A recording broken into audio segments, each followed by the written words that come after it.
Good morning children and welcome back to our online class, right? So in the previous class I had given you section number 1, all the short answers questions, right? Now today we'll do section number 2. First is define and explain the following terms. Point number 1, what is it? Chlorophyll, right? Chlorophyll. Now chlorophyll is a green substances present in the leaves. It also helps to absorb sunlight, okay, which is helping the plants to prepare their food.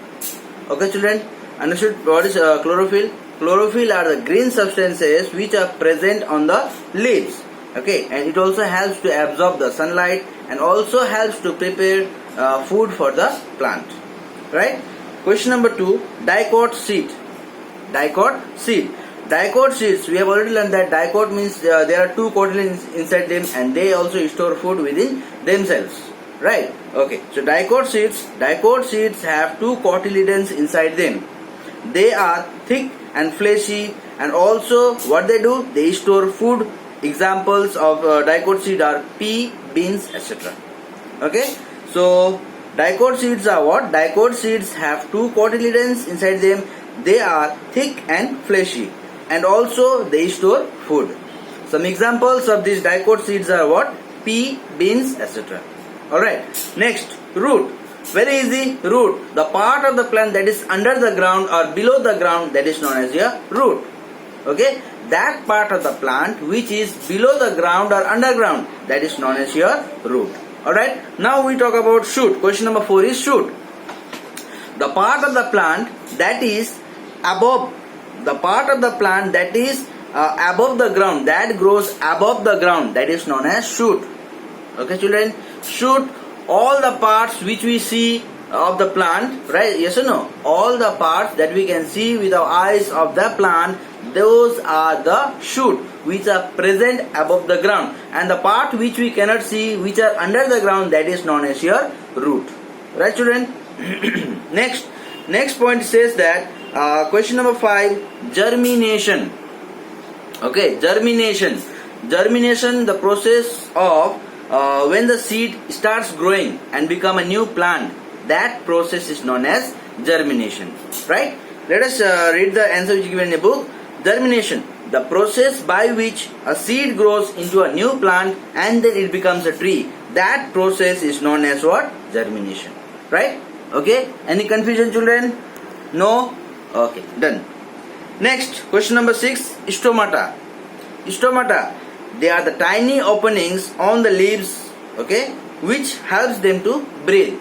They breathe in and breathe out like us, we human beings do. Yes or no children? They breathe in what? Carbon dioxide, which we human beings give out. And they give us what? Oxygen, which we human beings need for our sustenance of life. Right? So, what is stomata? Stomata are the tiny openings on the leaves. The tiny openings on the leaves are known as stomata, which also helps them to breathe. Them means what? Which also helps the plants to breathe. Okay, stomata are always present on the leaves, not in the other parts of the plant. It is present only on the leaves. Right children? Okay.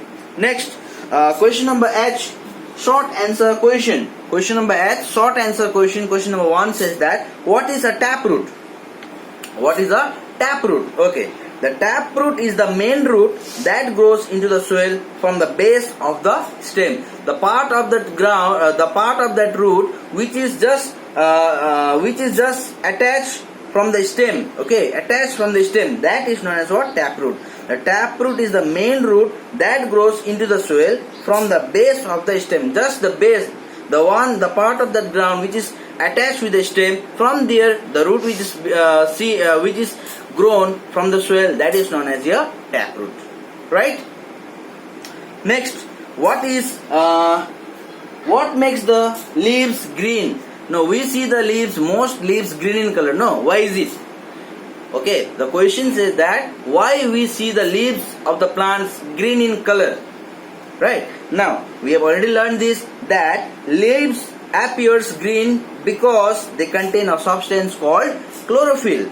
And we have already learned chlorophyll. What is chlorophyll? Chlorophyll is the green substances present in the leaves and also helps them to absorb sunlight, also helps the plant to prepare the food. Yes or no? Okay. So why the leaves are seen green in color? Because they contain a substance called chlorophyll, right? Okay. Next we talk about question number 3. What is a monocot seed? Just before we have discussed about dicot seed, now we are discussing about monocot seeds. These are the two different kinds of seeds, right? So now monocot seed. What is monocot seed? Mono itself means one. Mono itself means one. So monocot seeds have only one thin cotyledon inside them. Okay, and they also do not store the food inside them. They do not store the food, right? So what is monocot seeds? Monocot seeds have only one thin cotyledon inside them, and they do not store any food. Okay, the foods are stored in other parts of the seed, not in these monocot seeds, right? Example you can say about your rice, grass, etc. What examples we can give in these monocot seeds? We can give the examples like rice, grass, etc. And in case of that dicot seed, we can give the examples of what? We can give the examples like we have talked about pea, beans, etc. Right? Okay. Next, now very easy questions are there. Question number 4. What gives support to the plant? Which part of the plant gives support to the plant? Now this is very simple question, that if there is no stem, will the plant be straight? Will that plant be able to stand? No. So which part of the plant is very important for the support of the plant? So we can directly say that yes, it is stem which is giving support to the plant. Okay, it is the main part of the plant that is helping the plant to stand with the help of that root. It is attached with the root also, as well as other parts of the plants. Right. So what should be our answer over here? The answer should be the stem gives support to the plant. Simple. Right? Okay. Next, which part of the plant contains seed? This is also a very easy question, right? We don't need to read all those books and all. This is a very general knowledge that we know. Whenever we eat fruits, we get seeds inside them. Yes or no, children? When you eat mango, you get seeds. When you eat apple, you get seeds. When you eat watermelons, you get you get what? Seeds inside them. So when you eat orange, you get what? Seeds. So in which part of the plant do you find these seeds?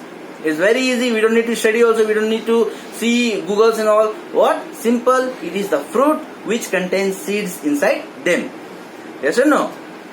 Alright. So the answer should be the fruits contains seeds inside them. The answer should be the fruits contain seeds inside them. Right? Last question. Question number 6 of this short answer question is that what should be done when plants are attacked by the insects or other animals? Now, we see farmers, they are spraying some medicines on the plants and all. Why? Why do you think so? It is because those plants are attacked by the insects and all. So in order to prevent that plant from getting harmed, okay, what they do? They spray medicines. That medicines are known as pesticides and insecticides. Right? Pesticides, fungicides, insecticides. So in order to prevent all these insects attacking the plants, what we can do? We can spray the medicines like fungicides, pesticides, insecticides. Right? By that we can take care of our plants in our homes as well as nearby our house. Right? So what should be our answer, main answer here? The answer should be that whenever the plants are attacked by the insects, what we should do? We should spray pesticides and fungicides. Okay? Very simple. Whenever we are sick, what we do? We eat medicines, no? In the same way, the plants also require some medicines in the form of what? Pesticides, fungicides, insecticides. That means when we put these medicines, the plants are free or away from these insects or other harmful animals. Right, children? Okay. So I hope you understood the video today. Okay. Go through the video. I'll be giving the answers in a photo also. Right? Go through, complete your work, and in the next class I'll be giving you some long answer questions. And then by that we are going to end this chapter number 5. Right, children? Thank you.